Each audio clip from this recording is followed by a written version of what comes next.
When you're roasting meat and it's removed from the oven and put aside to rest, you're left with all the fat and the meat juices in the tin. So to make gravy, you first need to place the tin over a gentle, direct heat. Then tilt the tin and you will see clearly how the juices and the fat will separate in the corner. Spoon off the excess fat and reserve it for cooking, leaving behind about 1.5 tablespoons of fat with all the juice. Now let the fat and juices begin to bubble. Turning the heat up to medium, use a wooden spoon to scrape all the crusty bits from the base of the tin, adding a slightly rounded tablespoon of sauce flour, which you can find out about in our flour-based sauces lesson. Then, using circular movements with the wooden spoon, blend it into the fat and juices and crusty bits as quickly as you can. When the flour is absorbed, start to add the stock bit by bit, stirring vigorously all the time.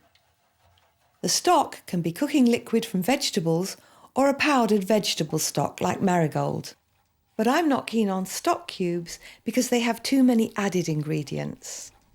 Then, as more goes in, switch to a balloon whisk, and as it boils and thickens, stop adding the liquid when it's as thick as you would like it to be. Add some seasoning, then let it bubble a bit to amalgamate all the flavours. Then if you want to improve the colour, just add a drop of gravy browning.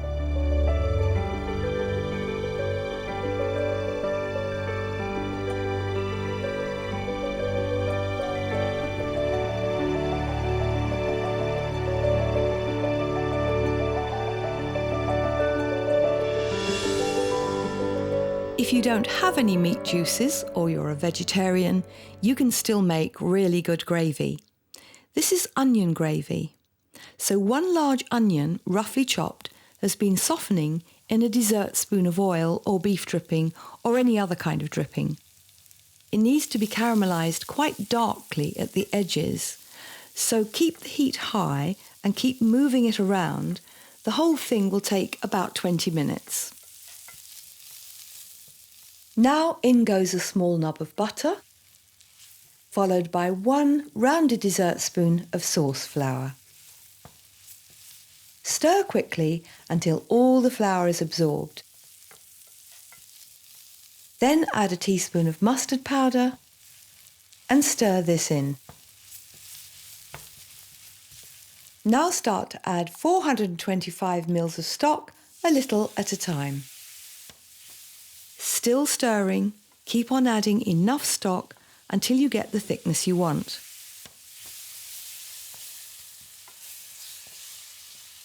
After that, stir in 1 dessert spoon of Worcester sauce. Finally, taste, add some seasoning, and let it simmer very gently for about 10 minutes. This goes beautifully with our cookery school toad in the hole.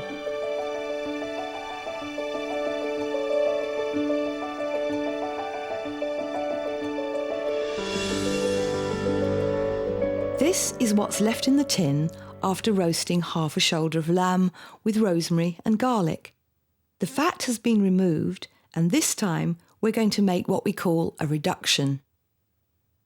All you do here is scrape and loosen the crusty bits from the tin, pouring in 425 ml of white wine.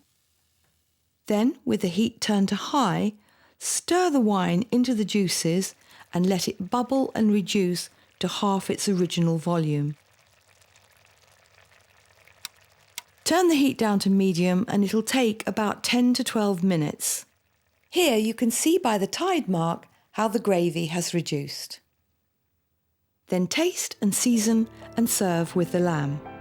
Red wine can be used instead to make a reduction, and it's excellent made with dry cider.